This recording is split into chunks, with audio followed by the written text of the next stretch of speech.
अस्सलाम वालेकुम, मैं हूं शाकिर हुसैन। उम्मीद है आप खैरियत से होंगे। आज हम मॉडर्न फिजिक्स में अपना तीसरा लेक्चर डिस्कस करेंगे और इसका नाम है कॉम्पटन इफेक्ट। इस चैप्टर में ये जो तीसरा लेक्चर है, इससे पहले हमने दो लेक्चर डिस्कस किए हैं। फोटॉन के कॉन्सेप्ट को डिस्कस किया हमने पहले लेक्चर में, बड़ी डिटेल से डिस्कस किया। और दूसरा लेक्चर जो कि फोटोइलेक्ट्रिक इफेक्ट था, ऑल्दो वो सबसे इंपॉर्टेंट टॉपिक है मॉडर्न फिजिक्स के अंदर, लेकिन उसके बाद कॉम्पटन इफेक्ट आता है। कॉम्पटन इफेक्ट की अच्छी बात यह है कि ये बहुत आसान टॉपिक है और इससे बहुत अच्छे और मजे के क्वेश्चंस आते हैं, तो हम इंशाल्लाह इसको बहुत डिटेल में डिस्कस करेंगे। आइए स्टार्ट करते हैं लेक्चर। तो कॉम्पटन इफेक्ट क्या होता है? सर आर्थर हॉली कॉम्पटन थे। ये वही सिलसिला चला आ रहा है जो हमने पहले दिन से डिस्कस किया था कि पार्टिकल नेचर ऑफ वेव, यानी कि रेडिएशंस की पार्टिकल नेचर की डिस्कशन चल रही है बेसिकली। तो ये दूसरा इंटरेक्शन हम डिस्कस कर रहे हैं अपना फोटोइलेक्ट्रिक इफेक्ट के बाद।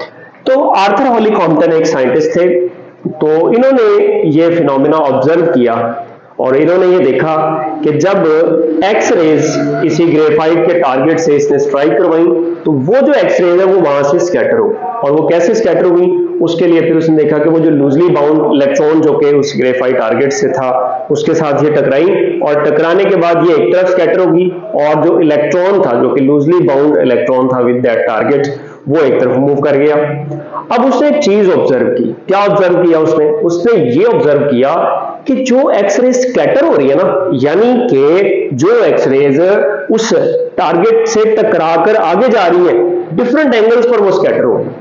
और जब वो स्कैटर हो रही है तो उसने एक अजीब चीज देखी, और वो अजीब चीज क्या थी?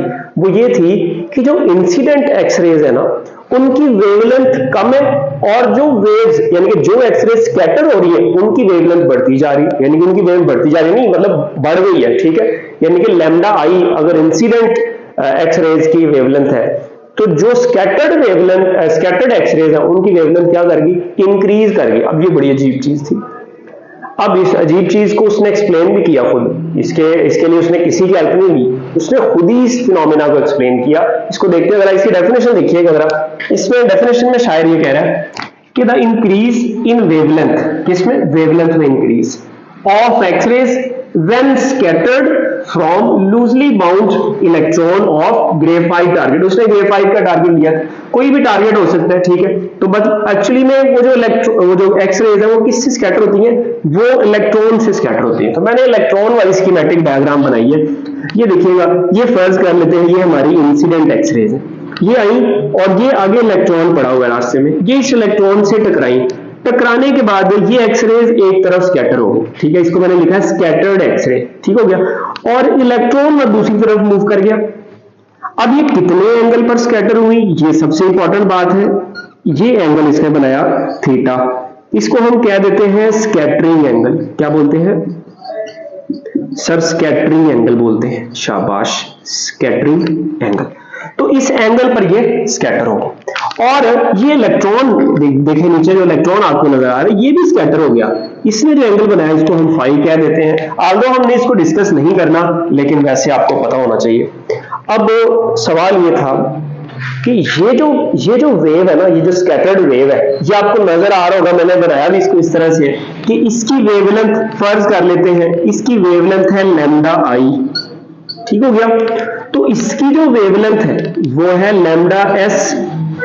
तो उसने ये देखा, उसने ये ऑब्जर्व किया कि लैम्डा एस जो है ना, ये ग्रेटर है किससे? लैम्डा आई से। लैम्डा एस का मतलब स्कैटर्ड जो एक्सरेज है उनकी वेवलेंथ बढ़ गई है। अब ये चीज उसने ऑब्जर्व की।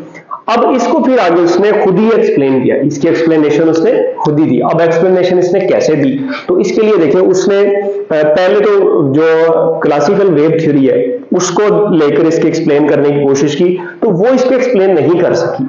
तो फिर उसने भी वही वाला मॉडल यूज किया जो मैक्स प्लांक का था, जो आइंस्टाइन ने कॉन्सेप्ट यूज किया था फोटोइलेक्ट्रिक इफेक्ट की एक्सप्लेनेशन में। इसने भी वही मॉडल यूज किया। इसने भी क्या कंसीडर किया? इसने ये कंसीडर किया कि ये जो एक्सरे फोटोन आ रहा है ना, ये बेसिकली पार्टिकल नेचर रखता है, ठीक है। ये क्वांटम है, ये एनर्जी का पैकेट है, और जब ये इससे टकराता है तो टकराने के बाद ये एक तरफ स्कैटर हो जाता है, और ये क्या काम करता है?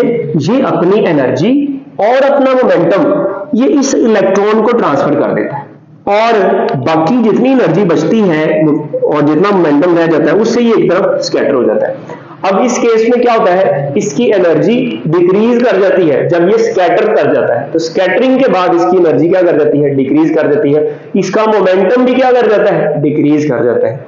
अगर एनर्जी डिक्रीज हुई, मोमेंटम डिक्रीज हुआ, तो हमें पता है E डायरेक्टली प्रोपोर्शनल किसके है, हमने एक बात पढ़ी हुई है कि E डायरेक्टली प्रोपोर्शनल P और ये डायरेक्टली प्रोपोर्शनल F के है। तो अगर एनर्जी कम हुई, डेफिनेटली मोमेंटम कम हुआ, डेफिनेटली फ्रीक्वेंसी भी क्या होगी, कम होगी। और अगर ये सारी चीजें कम हो गई है तो इनका वेवलेंथ के साथ क्या है, इनवर्स रिलेशन है। तो वेवलेंथ क्या की, फिर वेवलेंथ बढ़ गई। तो ये कॉन्सेप्ट था। ऐसे ही है, इसने कहा कि ये ऐसे ही है जैसे एक बिलियर्ड बॉल आती है और वो दूसरी बॉल से टकराती है, और टकराने के बाद ये खुद एक तरफ स्कैटर हो जाती है और अपनी कुछ एनर्जी और मोमेंटम उस दूसरी बॉल को ट्रांसफर कर देती है। तो यही हाल इसके साथ हुआ। अब जब इसने ये बात कंसीडर की ना, तो ये फिनोमेना बड़ी आसानी से एक्सप्लेन हो गया। ठीक है, अब इसकी एक्सप्लेनेशन कैसे करते हैं, तो एक बात याद रखिएगा, इसकी एक्सप्लेनेशन के लिए ना उसने दो लॉज यूज किए। कौन कौन से दो लॉज, तो मैं यहां लिख देता हूं। एक उसने यूज किया law of conservation of energy, ठीक है, और दूसरा उसने यूज किया momentum, law of conservation of energy और मोमेंटम। यानी कि इंसिडेंट फोटोन की जो एनर्जी है हम उसको कह देते हैं वो EI है, और इंसिडेंट फोटोन का जो मोमेंटम है हम उसको कह देते हैं ये PI है। मैं फ्रीक्वेंसी भी लिख देता हूं ये FI। और जो स्कैटर्ड फोटोन हुआ, स्कैटर्ड फोटोन की जो एनर्जी है उसको हम ES कह देते हैं, ठीक है, और इसका जो मोमेंटम है उसको हम PS कह देते हैं, और इसकी जो फ्रीक्वेंसी है हम उसको FS कह देते हैं। और डेफिनेटली इधर भी तो एनर्जी ट्रांसफर हुई है ना, इधर भी तो मोमेंटम ट्रांसफर हुआ है ना, तो इसकी एनर्जी को हम कह देते हैं E एनर्जी ऑफ इलेक्ट्रॉन और मोमेंटम ऑफ इलेक्ट्रॉन। तो अब initial energy equal to final energy, ठीक है। इनिशियल एनर्जी कौन सी होगी, इस इंसिडेंट फोटोन की एनर्जी, और फाइनल एनर्जी अब कौन सी होगी, इस स्कैटर्ड फोटोन की एनर्जी प्लस इस इलेक्ट्रॉन की एनर्जी। इन दोनों को बैलेंस करके ना इक्वेशंस को, एनर्जी का लॉ लगाया, law of conservation of energy, और मोमेंटम का भी लगाया, ठीक है। इसकी एनर्जी बराबर इन दोनों की एनर्जी का इसका मोमेंटम बराबर स्कैटर्ड फोटोन का मोमेंटम प्लस इस फोटोन का, इस इलेक्ट्रॉन का मोमेंटम, इन दोनों को सम किया और ये लॉज लगाकर इसने बड़ी लंबी चौड़ी इसकी डेरिवेशन की। वो डेरिवेशन हमारे सिलेबस का हिस्सा नहीं है, हम BSc में या BS में पढ़ते होते हैं, ठीक है। तो वो वहां अगर आप कल को फिजिक्स मतलब फिजिक्स में आगे BS वगैरह करते हैं तो वहां आप इसकी डेरिवेशन करेंगे, अब तो आपको जरूरत नहीं है। तो अच्छा, ये दोनों लॉज लगाने के बाद ना उसने ये जो वेवलेंथ में शिफ्ट आ रहा है, यानी कि लैम्डा S ज्यादा हो रही है ना, इसको बोलते हैं वेवलेंथ में शिफ्ट। अब कितना शिफ्ट आया उसको हम लिख लेते हैं delta lambda C। Delta lambda किसके बराबर होगा, lambda S minus lambda I के। किसके बराबर होगा, lambda S minus lambda I के।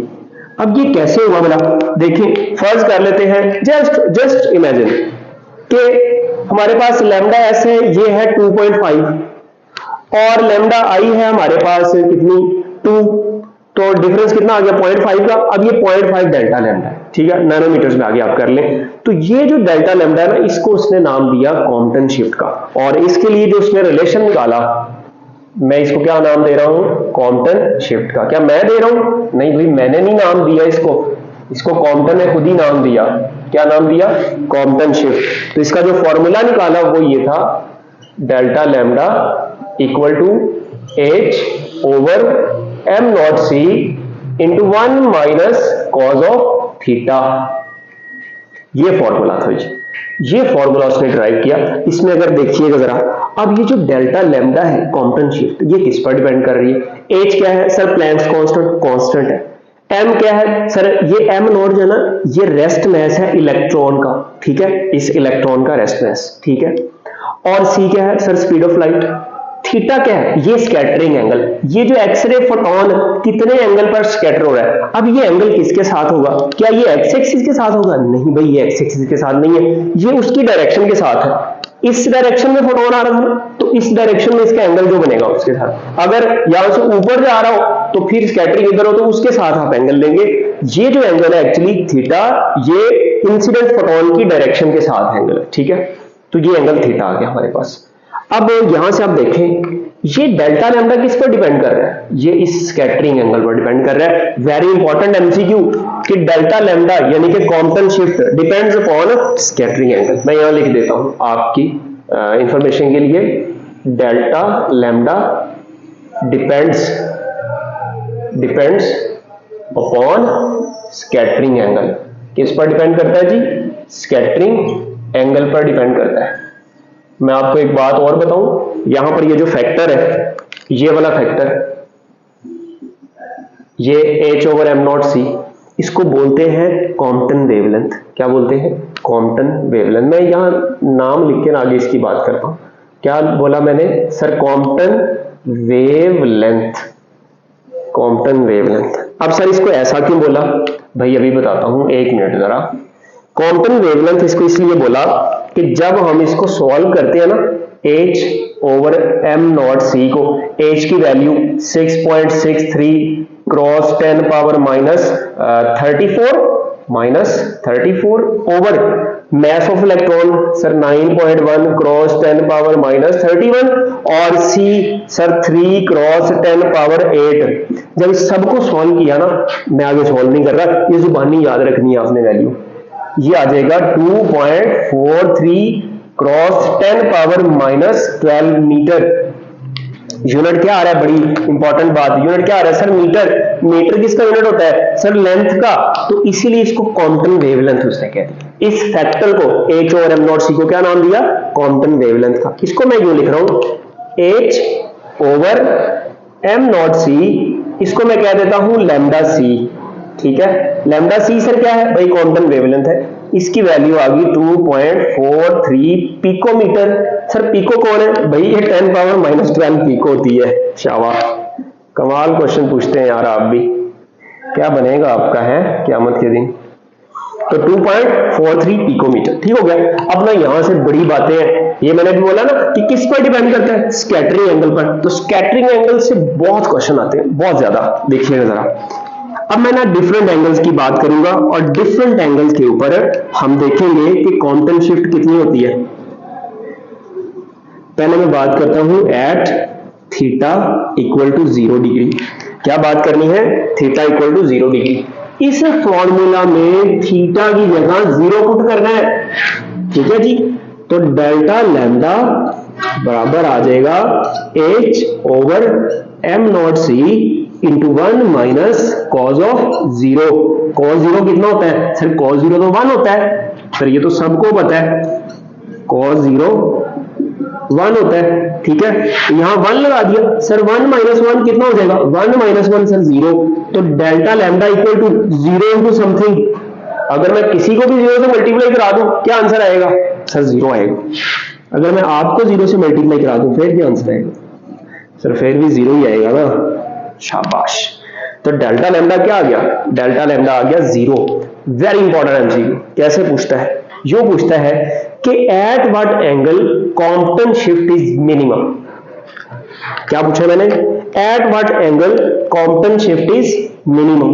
बताइए शाबाश, किस एंगल पर होगी सर, 0 डिग्री पर। क्या यहां स्कैटरिंग हो रही है, नो स्कैटरिंग।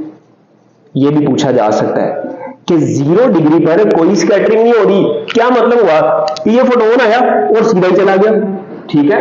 तो इसका मतलब हुआ स्कैटरिंग नहीं होगी। स्कैटरिंग क्या होता है, टकरा के किसी एंगल पर मुड़ जाना, तो ये तो मुड़ा ही नहीं है, तो सीधा चला गया, तो नो स्कैटरिंग। तो ये मिनिमम है। Eight which angle Compton shift is 0, तो आप समझ सकते हैं 0 डिग्री पर 0, ठीक है। अब इसके बाद कौन सा एंगल आता है, तो अब इसके बाद दूसरा एंगल देखते हैं। अब मैं बात करता हूं at theta equal to 30 degree, ठीक हो गया जी। थीटा अगर 30 डिग्री हो तो कॉम्पटन शिफ्ट क्या आएगी, कॉम्पटन शिफ्ट देखिएगा डेल्टा लैम्डा इक्वल टू, मैं कॉम्पटन शिफ्ट को लैम्डा सी कह दूं अगर आपको बुरा ना लगे। ये H/m0c बार बार क्या लिखना है, या मैंने कहा ना H/m0c बराबर लैम्डा सी है, कॉम्पटन सी क्या, लैम्डा सी क्या, कॉम्पटन वेवलेंथ सर क्या दे, ठीक हो गया। चलिए, तो अब मैंने delta lambda into 1 minus cos of 30। Cos 30 कितना होता है बच्चे, शाबाश जल्दी से बता दे। कॉस 30 सर होता है हमारे पास √3/2। ये आ गया 1 माइनस √3/2। अब इसके ना आपने ऑप्शन के अकॉर्डिंग आंसर देखना है। ऑप्शन के अकॉर्डिंग इस तरह से भी आंसर हो सकता है, मिसाल के तौर पर 2 1 2 2 माइनस √3, तो ये आ जाएगा 2 माइनस √3/2 इंटू क्या आ जाएगा, इंटू आ जाएगा लैम्डा सी। अब सिर्फ लैम्डा सी होगा, ये H/m0c भी हो सकता है, घबराना नहीं है यार, बड़ी मेहरबानी इसको समझ जाना कि ये लैम्डा सी का मतलब H/m0c है, ठीक है। तो अब ये भी आंसर हो सकता है, ये भी हो सकता है। अब हमें पता है √3/2 कितना होता है, डेल्टा लैम्डा। सर √3/2 जो होता है ये होता है 0.86687 कह दूं, सर कह दें, तो 1 माइनस 0.87 करें कितना बचेगा, सर 13 बचेगा, ठीक है। तो ये आ गया 0.13 लैम्डा सी, ठीक है, ये भी आंसर हो सकता है। अब वैल्यू में भी आंसर आ सकता है, सर वैल्यू में कैसे, ओ भाई यहाँ 2.43 पिकोमीटर पुट करें लैम्डा सी की और इसको 0.13 से मल्टीप्लाई करा दें, तो आपके पास वैल्यू में भी आंसर आ जाएगा। तो ये भी आपने याद रखना है, वैल्यू में भी आंसर आए तो आप उसको फौरन निकाल सके, ठीक है। दूसरी बात, at theta equal to 45 degree, 45 degree पर देखिएगा जरा, 45 डिग्री पर क्या सीन होने वाला है। 45 कितना होता है, सर 45 होता है 1/√2, तो lambda C into 1 minus cos of theta, cos 45 की जगह क्या आ जाएगा, सर 1/√2 डायरेक्ट लिख दूं, सर लिख दें कोई मसला नहीं, इसको सॉल्व करें। सर √2 1 √2 -1, तो ये यूं बन सकता है √2 -1/√2, ठीक है, इनटू लैम्डा सी। ये आंसर भी पॉसिबल है, आपने ऑप्शंस देख के आंसर सिलेक्ट करना है।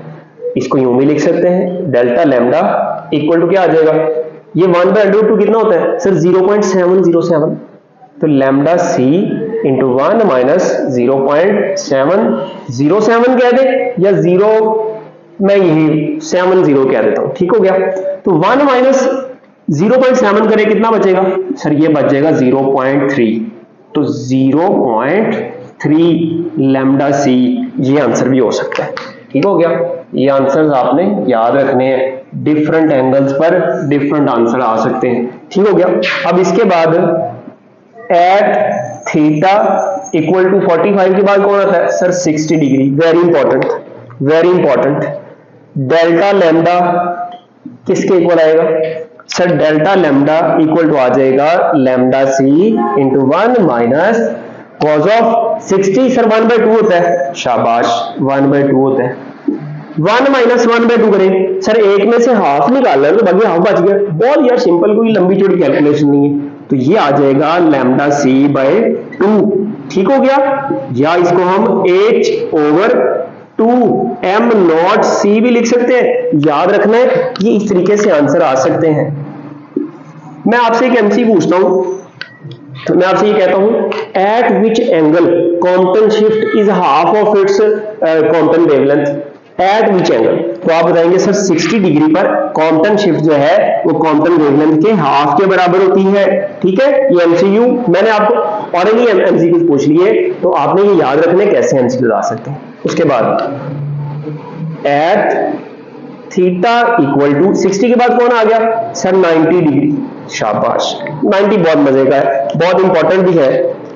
तो 90 डिग्री अगर आ गया है तो डेल्टा लैम्डा इक्वल टू आ जाएगा लैम्डा सी इंटू 1 माइनस कॉस 90 कितना होता है, सर 0 होता है, शाबाश। कॉस 90 साइन 90 कितना, सर 1 होता है वो, शाबाश। तो 1 माइनस 0 सर 1 आ गया, तो डेल्टा लैम्डा इक्वल टू क्या आ गया, लैम्डा सी के, यानी कि H/m0c के, ठीक है। अब आपने ये याद रखना है कि किस एंगल पर कॉम्पटन शिफ्ट जो है वो कॉम्पटन वेवलेंथ के बराबर होती है। आप कहेंगे सर 90 डिग्री पर, very very important, very very important, very very important, very very important. इन पर मैंने स्टार लगाया ना, ये सबसे इंपॉर्टेंट है, ठीक है। अब इसके बाद देखिए अब ये आंसर ये भी हो सकता है, वैल्यू भी आ सकती है कि एट 90 degree delta lambda equal to, answer में ये वैल्यू हो सकती है, तो आपने वैल्यू चूज कर लेंगे, ठीक है।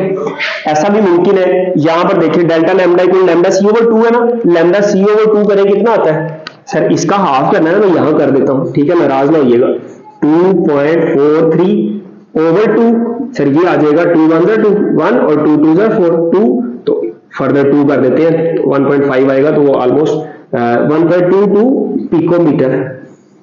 तो ये लैम्डा बाय 2 याद रखना है, भूलना नहीं है, lambda by 2, lambda C by 2 1.22 picometre, ये वैल्यू भी पॉसिबल है, ये पूछ ले, ठीक है, याद रखना है। अब आखिरी इस एंगल्स के केस में, और इसके बाद हम और भी चीजें डिस्कस करेंगे। At theta equal to 180 degree, very very important point, delta lambda किसके इक्वल आ जाएगा अगर हम थीटा कितना रखें 180, 1 माइनस कॉस 180, सर कॉस 180 तो -1 होता है, शाबाश, अगर cos 180 -1 होता है तो इसको मैं यूं लिख सकता हूं कि लैम्डा सी इंटू 1 माइनस ब्रैकेट में फिर 1, ठीक हो गया, तो माइनस माइनस क्या हो जाएगा सर प्लस, तो 1 प्लस 1 कितना हो जाएगा सर 2, तो डेल्टा लैम्डा इक्वल टू आ गया 2 लैम्डा सी, ठीक है। एट विच एंगल, एमसीक्यू आ गया, फौरन ही एमसीक्यू आ गया, क्या आ गया सर, एमसीक्यू ये है, eight which angle Compton shift is double of Compton wavelength. आप कहेंगे सर 180 डिग्री पर कॉम्पटन शिफ्ट जो है कॉम्पटन वेवलेंथ के डबल होती है, 180 डिग्री समझ रहे हैं ना, यानी कि ये फोटोन आया टकरा के वैसे ही वापस, ठीक हो गया, बात समझ रहे हैं ना, वापस आ गया, यानी कि 180 डिग्री पर स्कैटरिंग हो गई है। अगर मैं इसकी वैल्यू पुट करना चाहूं तो देखिए लैम्डा सी हमें पता है 2.43 होता है, इसको हम यूं भी लिख सकते हैं 2 मल्टीप्लाई 2.43, आगे पिकोमीटर अंडरस्टूड है, तो 2 2 4, 2 4 8, 2 3 6 पिकोमीटर, तो वैल्यू भी आ सकती है, तो आपने याद रखना है। अच्छा मैं आपसे एक एमसीक्यू पूछता हूं, बड़ा मजे का एमसीक्यू है, शायद ये कहता है eight which angle Compton shift is maximum, किस एंगल पर कॉम्पटन शिफ्ट मैक्सिमम होगी, आप कहेंगे सर 180 डिग्री पर, याद रखेंगे जी सर, बिल्कुल याद रखेंगे। अब ना कुछ फॉर्मूलाज करते हैं और कुछ और बातें करते हैं, फिर टॉपिक को समेटते हैं।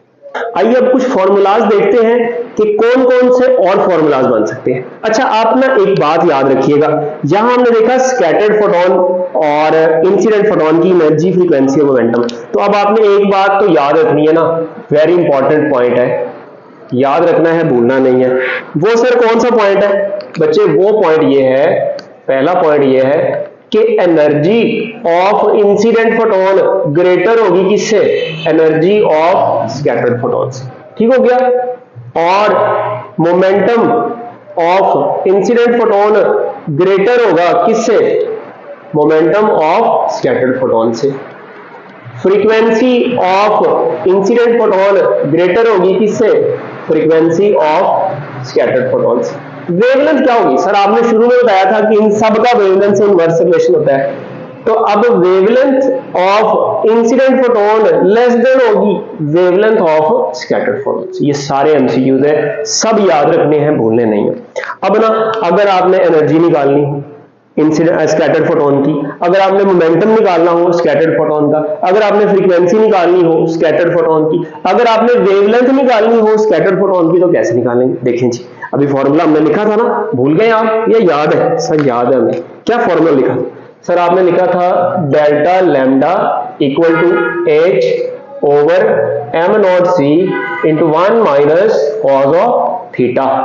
अब डेल्टा लैम्डा किसके इक्वल है sir, lambda s minus lambda i के, शाबाश, बस आपकी अच्छी बात यह है कि आप साथ साथ रहते हैं, पीछे नहीं जाते, H over M naught C into 1 minus cos of theta.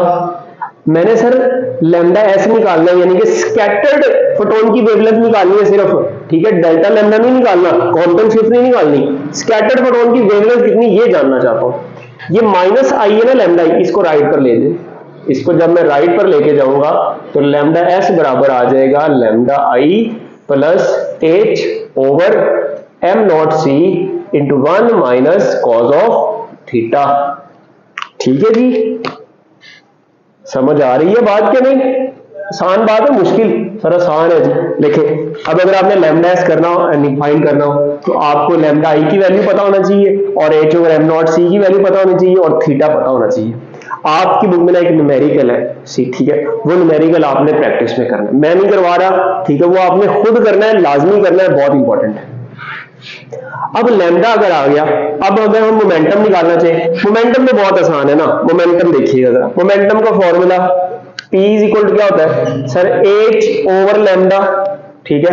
अगर स्कैटर्ड फोटोन की का मोमेंटम निकालना है तो ये लैम्डा एस निकालिए, यहां पुट कर दें H ओवर लैम्डा एस। अगर लैम्डा एस गिवन है, मोमेंटम निकाल सकते हैं। ये तो बहुत आसान है ना, ये तो बच्चों वाला काम था। ये आप स्कैटर्ड, इंसिडेंट का भी सिमिलरली उसी केस में, बस यहाँ आई आ जाएगा। अब नेक्स्ट बात, अब अगर हमारे पास से देखें लैम्डा एस तो आ गया, अगर हम स्कैटर्ड फोटोन की फ्रीक्वेंसी निकालना चाहें, ये कैसे निकालेंगे? देखें जी, लैम्डा हमें पता है v equal to F lambda, तो लैम्डा यहां से मैं इसी मार्कर से लेता हूं, लैम्डा यहां से क्या आ जाएगा, लैम्डा इक्वल टू आ जाएगा c ओवर एफ, सी अब फोटोन है ना, स्पीड ऑफ लाइट होगी, v equal to F lambda, तो lambda equal to v over f यानी कि c ओवर एफ। अब यहां पर अगर i हो तो i पुट कर देंगे, s हो तो s पुट कर देंगे। देखिए अब मैं काम करने जा रहा हूं, मैं लैम्डा एस की जगह c over F s, lambda i की जगह c over F i put करने वाला हूं, घबराइएगा नहीं, बहुत आसान है। ये आ जाएगा हमारे पास जनाबे वाली c over F S equal to c over F I, plus क्या आ जाएगा सर, प्लस ऐसे ही रहेगा, शाबाश, m naught c into 1 minus cos of theta, शाबाश। अब देखें c ज्यादा नजर आ रहे हैं, c अगर कम करना चाहें तो कर सकते हैं जी। सर क्या करें सर, सबको c से डिवाइड कर दें, मैंने इधर भी c से डिवाइड कर दिया, नीचे c, इधर भी c, इधर भी c। जब हम एक इक्वेशन में किसी चीज से डिवाइड करते हैं ना, तो हर एक टर्म से डिवाइड करते हैं, इससे भी और इससे भी, ठीक हो गया। तो यहां जब c से डिवाइड किया तो ये क्या बच जाएगा सर, 1 ओवर एफ एस, यहां जब c से डिवाइड किया तो sir 1 over F I, plus यहां जब c से डिवाइड किया सर एक और c, एक c ऑलरेडी है तो m नॉट, एक c जिससे डिवाइड किया तो वो क्या बन गया sir, m naught c square आ गया into 1 minus cos of theta, ठीक हो गया जी। तो ये फॉर्मूला एक बन गया आपके पास। इस फॉर्मूला से आप क्या काम कर सकते हैं सर, हम स्कैटर्ड फोटोन की फ्रीक्वेंसी वैल्यूज पुट करके सॉल्व करें, जो भी आंसर है उसको इन्वर्ट कर दें तो स्कैटर्ड फोटोन की फ्रीक्वेंसी आ जाए। अब क्या निकालना है, अब सर लैम्डा निकालना है, तो लैम्डा भी देख लेते, लैम्डा हो गया ना, एनर्जी निकालनी है। एनर्जी के लिए बहुत आसान है, E इज इक्वल टू क्या होता है सर, एच एफ, एफ किसके इक्वल आ जाएगा सर, एफ इक्वल टू आ जाएगा E ओवर एच के। देखिए एफ इधर ही, एच इधर क्या हो गया डिवाइड, ये तो 1 ओवर एफ है, तो सर इसको भी इन्वर्ट कर देना, चैलेंज 1 ओवर एफ बराबर आ गया एच ओवर ई के। बात समझ आती है कि नहीं सर, बहुत आसान है, ये कौन सी आपने भी रॉकेट साइंस पढ़ा दी हमें, बहुत आसान है जी। अब 1 ओवर एफ की जगह एच ओवर ई पुट कर सकते हैं सर, बिल्कुल, चलें पुट कर दें फिर। ये देखिए जी, 1 ओवर एफ की जगह एच ओवर ई एस, क्या यहां भी एस लगाऊंगा, नहीं भाई ये कांस्टेंट है, ठीक है ना। अच्छा जी, यहां 1 ओवर एफ आई की जगह क्या आ जाएगा sir, H over E I, शाबाश, प्लस एच, अब ये ऐसे रहेगा ना, H over M naught C square into 1 minus cos of theta, ठीक होगी।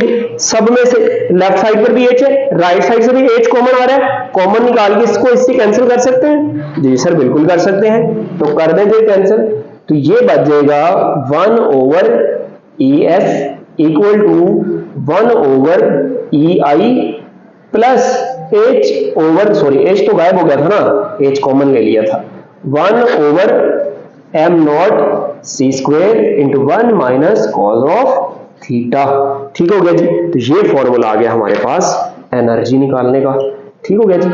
अब आप ये सारी वैल्यूज यहां पुट करें, जो भी आंसर है बाद में उसको इन्वर्ट कर दें तो आप इसकी एनर्जी निकाल सकते हैं। तो ये था हमारा आज का लेक्चर, उम्मीद है आपको समझ आया होगा। खास तौर पर लाइक शेयर सब्सक्राइब करना है, करें, नहीं करना I don't care, but important thing is that अपनी दुआओं में याद रखिएगा। Thank you very much, Allah Hafiz.